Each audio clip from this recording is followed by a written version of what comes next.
আসসালামু আলাইকুম, good morning DXN. তো আজকের আলোচনা থাকছে ডিএক্সএন লিডার্সদের জন্য, স্পেশালি যারা নিউ কামার আছেন, নতুন যারা ডিএক্সএন এ জয়েন করেছেন তাদের জন্য। অলরেডি আপনারা ক্যাপশনে দেখেছেন যে সেখানে মেনশন করা আছে ডক্টর লিমের হচ্ছে $1 মিলিয়ন একটা অ্যাডভাইস আছে। যে অ্যাডভাইসটাই হচ্ছে আমি আপনাদের সাথে আজকে শেয়ার করব। তো এই অ্যাডভাইসটা যখন ডক্টর লিম প্রথম আমাদের ইন্দোনেশিয়ার crown ambassador Jimmy and Shri কিডিংকে দিয়েছিল, তো তারা হচ্ছে সেই অ্যাডভাইস ফলো করেছে।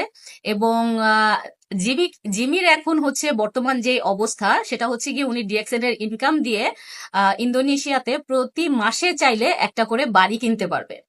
তাহলে উনি হচ্ছে উনার ডক্টর লিমের অ্যাডভাইস ফলো করে কয়েক বছরে উনার অবস্থান কিন্তু এরকমটা চেঞ্জ করেছে।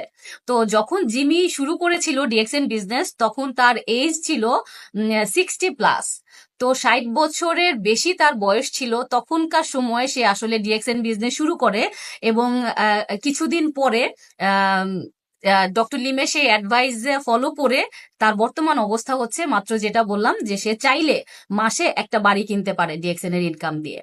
তো আজকের এই ডক্টর লিমের এই অ্যাডভাইসটা আমরা প্রত্যেকেই অবশ্যই চাইবো ফলো করতে, কারণ আমরা প্রত্যেকে সফল হতে চাই এবং ডিএক্সএন এ আমরা যারা আছি অবশ্যই আমরা চাই আমাদের স্বপ্ন পূরণ করতে।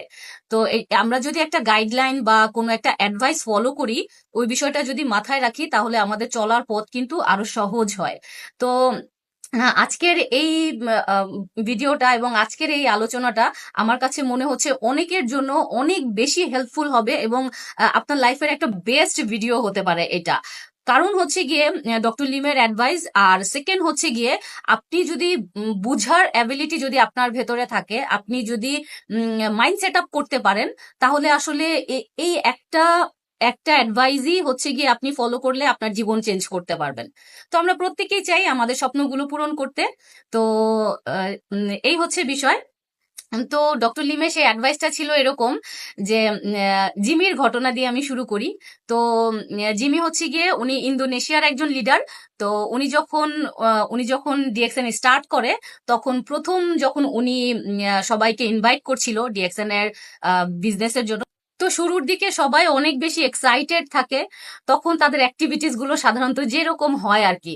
তো জিমিও ঠিক সেরকমই ছিল, উনি অনেক বেশি এক্সাইটেড ছিল ডিএক্সএন প্ল্যান দেখার পরে, ডিএক্সএন এর প্রোডাক্ট দেখার পরে, ডক্টর লিমের সাথে কথা বলার পরে উনি অনেক বেশি এক্সাইটেড ছিল।